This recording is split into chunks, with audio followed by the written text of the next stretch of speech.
Jaxson, Montgomery, this is your story.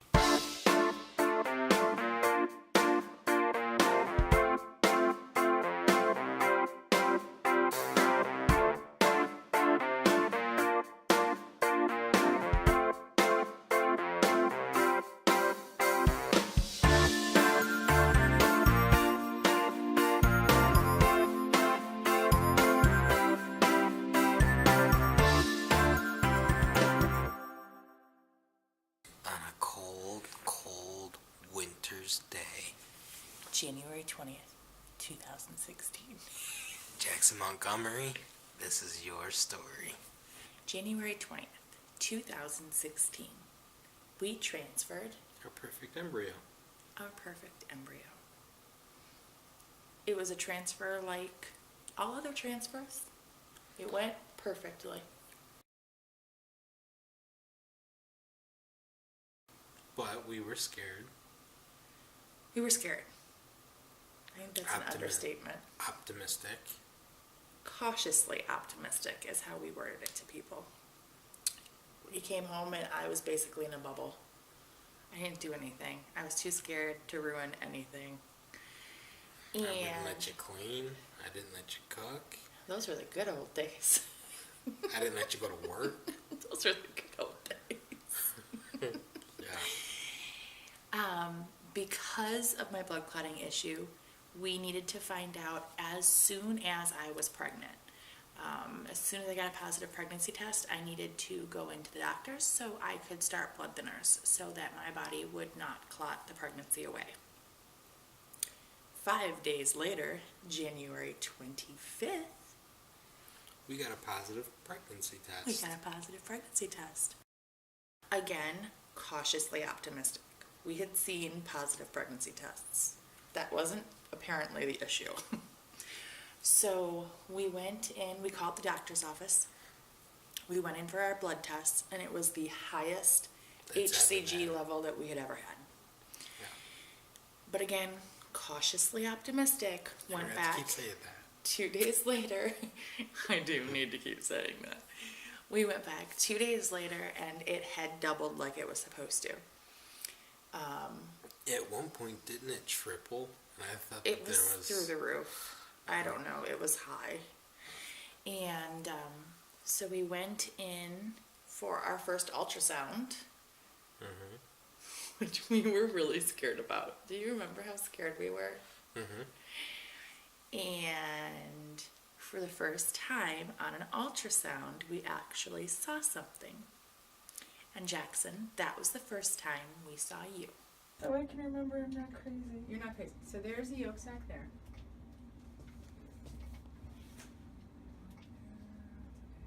Good. And that's looking good. Measuring 3.5 millimeters. That's just perfect. Now there is a baby on there. It's just too small for us to see yet. And it's supposed to be too small for us to see yet. Okay. But if you can measure something, that's good, right? Yeah.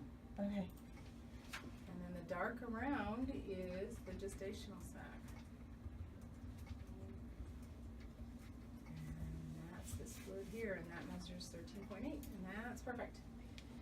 So I can cry now and be happy. Is that stupid? Or are you crying? It was about a week later, we went in for another ultrasound. Still scared. And that's when we saw a heartbeat. And I see a flicker. Yeah, definitely heartbeat. Alright, crown rump length.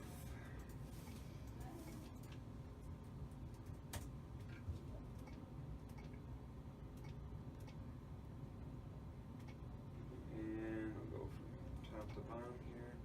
We're at 5.76 weeks, 2 days, so you're measuring right where you're supposed to be. And listen to the heartbeat.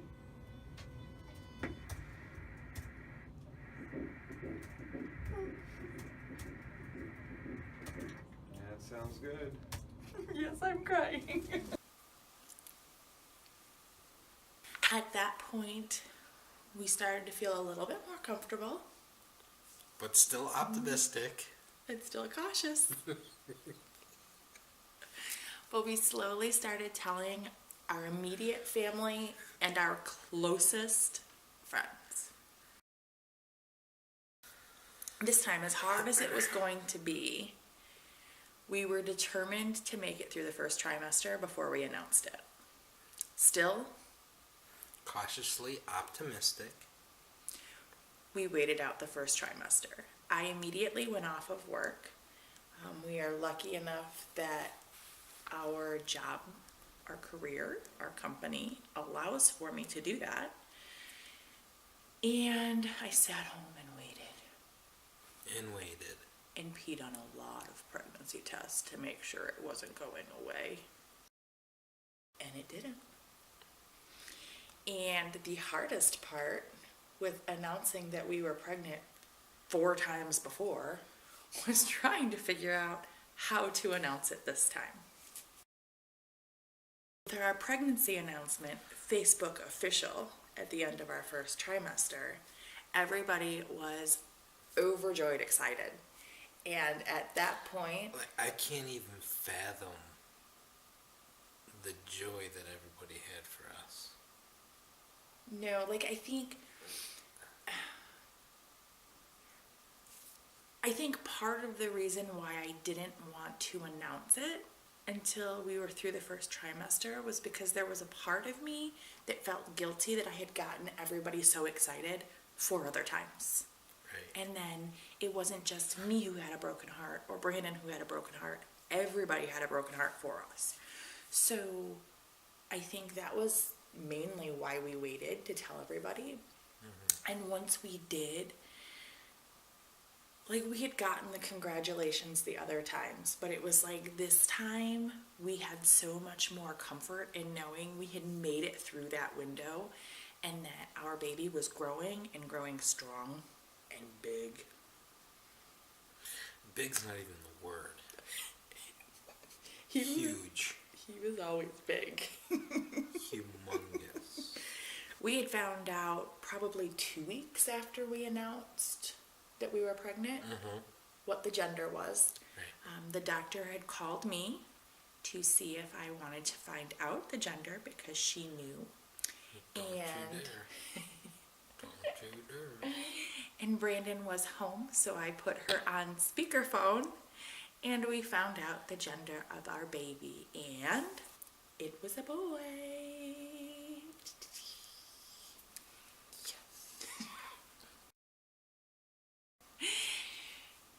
Shortly after that, of course, names started going crazy. We had names picked out, and then we changed names, and then we went back to names, and all of a sudden, it was way more important that we found the perfect name.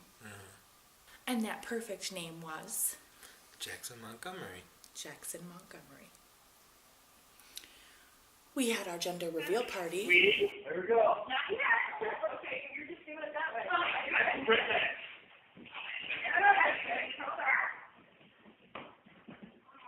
Oh, come on. It's like your knees. You really want it. We are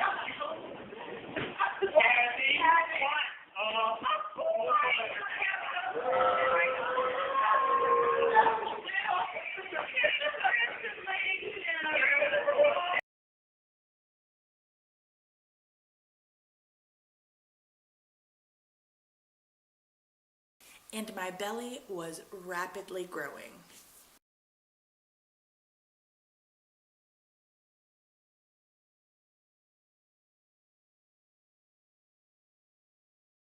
Because of my blood clotting issue, they did want to closely monitor me towards the end of our pregnancy with weekly non-stress tests.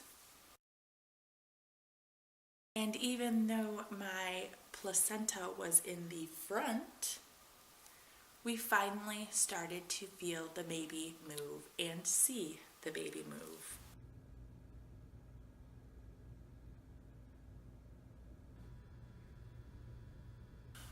We knew that they were going to induce me, again, because of the blood clotting and because I was on blood thinners. The plan was to induce at 39? think it was 39. 39. 39 weeks. Mhm.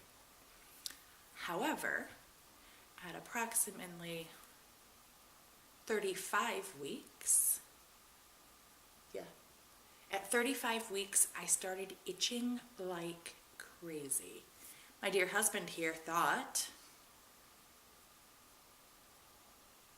that I had fleas. You're not gonna say that? It was an itch I could not describe to anybody. An itch so deep, no matter how hard I itched, my arms, my legs, my feet, my back, it didn't go away. I mentioned it to one of the doctors who thought maybe it was just my skin stretching and told me, to let her know if it didn't get any better. The following week, I informed the other doctor it's not getting better. So, of course, I Googled it, and Google said that it could be a liver issue and it could be caused by elevated liver enzymes. So I asked the doctor about it, and she thought it was a long shot, but she agreed to test me for it. That was Friday morning. Sunday morning. I went on a trip.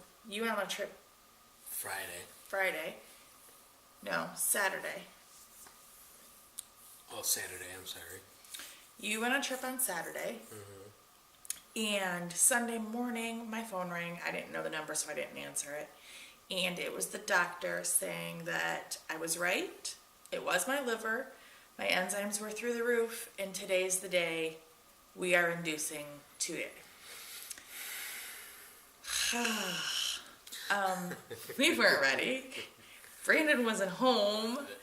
So I called him before I even called the doctor back and said, do what you have to do. You need to get home. Today's the day. You freaked out. Freaking out wasn't even a word or an emotion. I don't know. You freaked out. Yeah. You freaked out. So while Brandon was in major panic mode, Yeah. my mom and sister came over and helped me get the rest of my stuff packed, the rest of Jackson's stuff packed, and helped me get the car seat in the car because we didn't even have that in the car yet. You didn't even know how to put it together, put it in. I also had to add some bigger clothes to Jackson's suitcase because earlier in the week, his growth ultrasound was showing him at 8 pounds already. And again, we were 3.5 weeks early. Da, da, da. In 24 to 72 hours, there'll be a baby in here. Can't wait to be an aunt. So my mom and sister and I went and had lunch. Jess, what are we doing? We are going to the hospital to have a baby! Woohoo! And Brandon was on his way home. Luckily, he wasn't far from home. And actually, by the time I got to the hospital and into triage, Brandon was pulling in. We're here.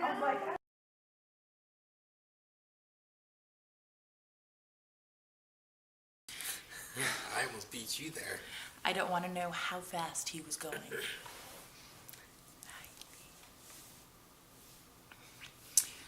So the fun began.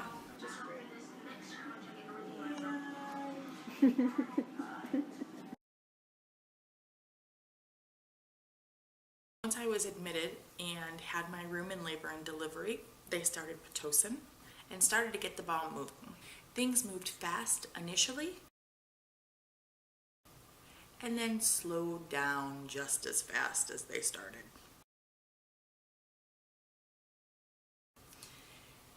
Fast forward 3 days later. Yes, you heard me. 3 days later. Mama was hungry. Daddy was tired. So was Mommy. But he had to hear it from me.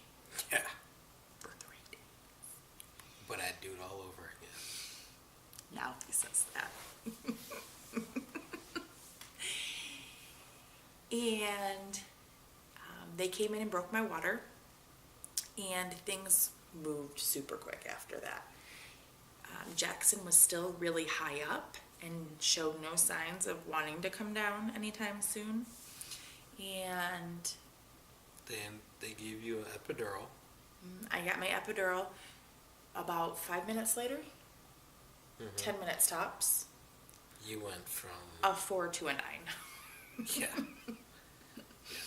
Again, Jaxson showed no signs of coming down anytime soon. She had me start pushing, and he wasn't coming down anytime soon. So She left. She left.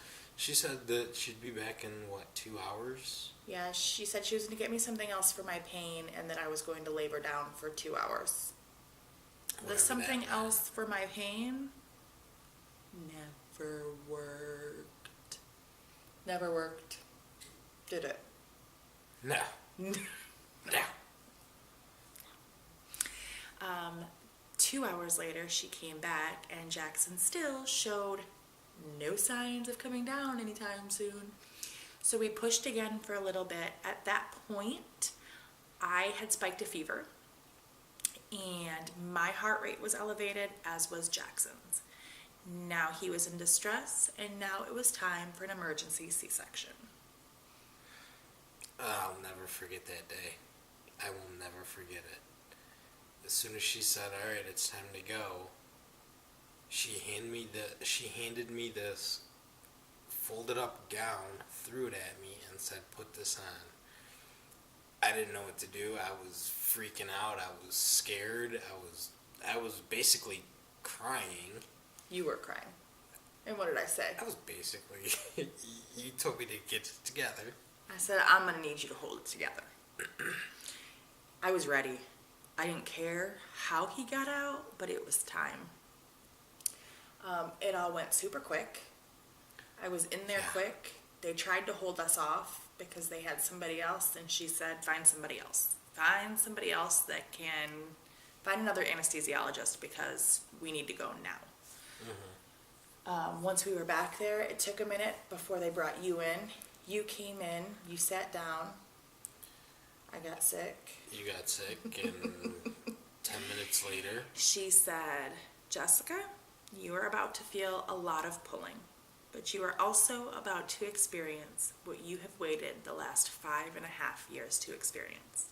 You are about to meet your son.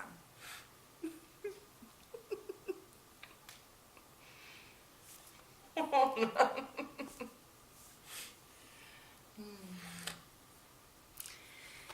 And with that, there was pulling, there was tugging, and I heard her say, wow, he's a lot bigger than we thought he was. And up over the curtain came Sumo Baby. The first thing I said was, thank God they made cute babies. The second thing I said was, I looked darn good if all of that was in me. And at 5:55, weighing in at 9 pounds, 15 ounces, and 24 inches long, Jaxson Montgomery was born.